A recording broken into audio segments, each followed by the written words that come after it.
हम लोग आरजीकर के डॉक्टर हैं और पूरे कोलकाता के डॉक्टर ये स्पाइन लेके आए हुए हैं कोलकाता पुलिस के लिए।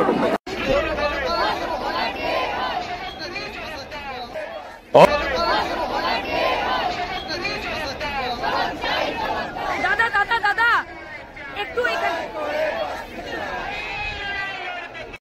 আমরা যে ওয়েস্ট বেঙ্গলে বসবাস করি, সে ওয়েস্ট বেঙ্গলে বসবাস করতে কিন্তু আমাদের এখন যা হাল হয়ে গেছে ওয়েস্ট বেঙ্গলবাসীর, যে তারা মুখ তুলে তাকাতে পারছে না।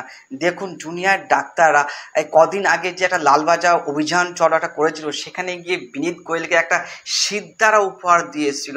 বলে এসেছিল যে স্যার আপনার সিদ্ধারাটা নষ্ট হয়ে গেছে, আপনার সিদ্ধারা আর স্ট্রং নেই, আপনি কোনো পার্টির কথা ছাড়া চলছেন, আপনি কারো পার্টির কথার মতন চলছেন, সেখানে দাঁড়িয়ে আপনার সিদ্ধাটা পুরো নষ্ট হয়ে গেছে। তো সেখানে দাঁড়িয়ে আপনার উচিত না যে আপনি আমাদের ওয়েস্ট বেঙ্গলের সিপি হয়ে বা কলকাতার সিপি হয়ে আপনি থাকবেন, সেখান থেকে আপনার পদত্যাগ করতে হবে।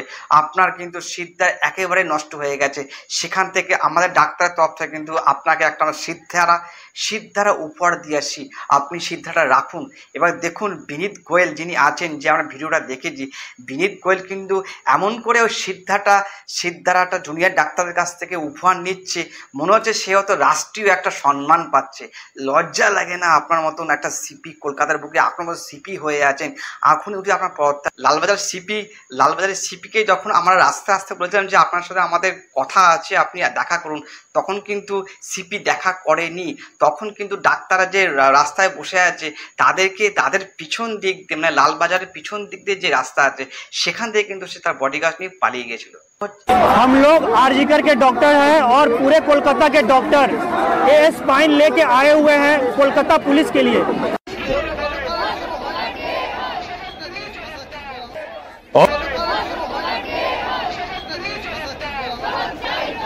দাদা দাদা দাদা একটু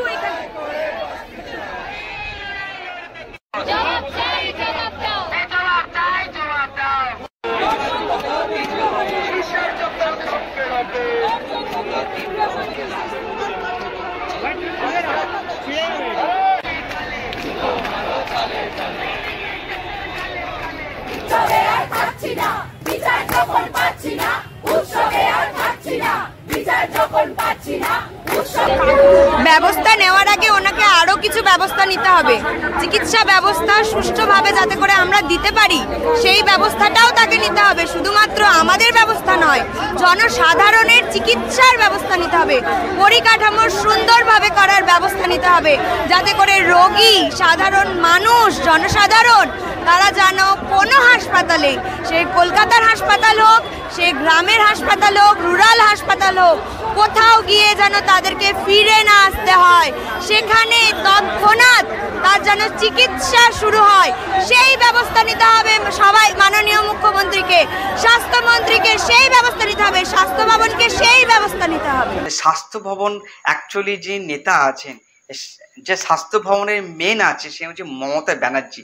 সে মমতা ব্যানার্জিকে আজকে একটা ভালো একটা গিফট উপহার দিয়ে আসতে যাচ্ছে, যে মমতা ব্যানার্জি আপনার জন্য একটা ভালো যে গিফট আজকে আপনার উপহার দেব। আমার ব্যাকগ্রাউন্ডে চলছে দেখুন, জুনিয়র ডাক্তাররা তার জন্য একটা মস্তিষ্ক উপহার দিতে যাচ্ছে। লজ্জা লাগা উচিত আমাদের রাজ্যের স্বাস্থ্যমন্ত্রী যিনি আছেন, লজ্জা থাকা উচিত। আর তাড়াতাড়ি সম্ভব সে স্বাস্থ্য ভবন দিয়ে কেন, আমাদের ওয়েস্ট বেঙ্গল থেকে পদত্যাগ দিয়ে কিন্তু চলে যাওয়াটা উচিত ছিল। তিনি কিন্তু তার সিদ্ধারা তো নেই, মস্তিষ্ক তো সব পিঁপড়ে জমে গেছে, মস্তিষ্ক তো খারাপ হয়ে গেছে, খারাপ তো হবেই। আপনার যত চেলা পুষে রেখেছেন না, তারা তো চারিদিকে 2 নম্বরই কাজ করে বেড়াচ্ছে। সেই চেলাগুলোকে ঠিক করতে গিয়ে আপনার মস্তিষ্ক এমনি খারাপ হয়ে গেছে। তার জন্য বলছি ম্যাডাম, যত তাড়াতাড়ি সম্ভব আপনার মস্তিষ্কটা যে জুনিয়র ডাক্তারকে দিচ্ছে, সেটা উপহারটা আপনি নিন। আপনার রাষ্ট্রপতি একটা পুরস্কার কিন্তু আপনাকে দেওয়া হচ্ছে, সেটাই আমাদের মনে হচ্ছে। তাই বলছি মমতা ব্যানার্জি, আর কত আপনি ব্যঙ্গ হবেন আমাদের সমাজের কাছ থেকে, আমাদের ওয়েস্ট বেঙ্গলের কাছ থেকে, অল ওভার ইন্ডিয়ার কাছ থেকে? আপনার কি লজ্জা শরম বলে কিচ্ছু লাগছে না?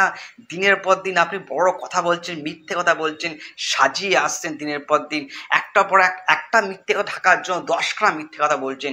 এগুলো তো আমরা দেখতে পাচ্ছি, আমরা তো বুঝছি, দেখছি যে দিনের পর দিন কি চলছে। এই কদিন আগে বল, কালকে মানুষ যারা গত 30 বছর ধরে কলকাতা শহরে কেবলমাত্র ডাক্তারি করেছি, কোনোদিন রাস্তায় নামতে হবে, রাজনীতি করার মতো একটা পরিবেশের মধ্যে পড়তে হবে কোনোদিন ভাবিনি। রাজনীতি থেকে চিরকাল নিজেদের দূরে দূরে থেকেছি।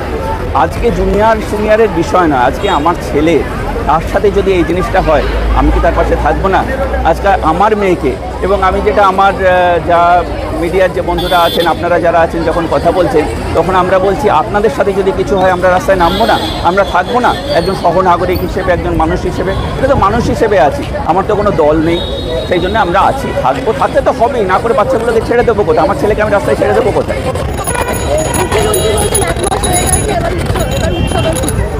দেখুন, মুখ্যমন্ত্রী তার মনে হয়েছে এটা উৎসব করার সময় তিনি বলেছেন, এ বিষয়ে তো আমি তার কথার কিছু বলতে পারবো না। আমার ভালো লাগছে না, আমি উৎসবে যেতে পারবো না, এটা আমার সম্পূর্ণ ব্যক্তিগত ব্যাপার। হ্যাঁ, যাবো নিশ্চয়ই, যেদিন দেখবো এই দিনটা পরিবর্তন হয়েছে, যেদিন দেখবো আমার মেয়েকে কেউ ভয় দেখাচ্ছে না, আমার ছেলে কত নম্বর পাবে পরীক্ষায় সেটা কেবলমাত্র তার পড়াশোনার উপর নির্ভর করছে, আমি কেন যাবো না? দুর্গাপুজো করিনি আমরা?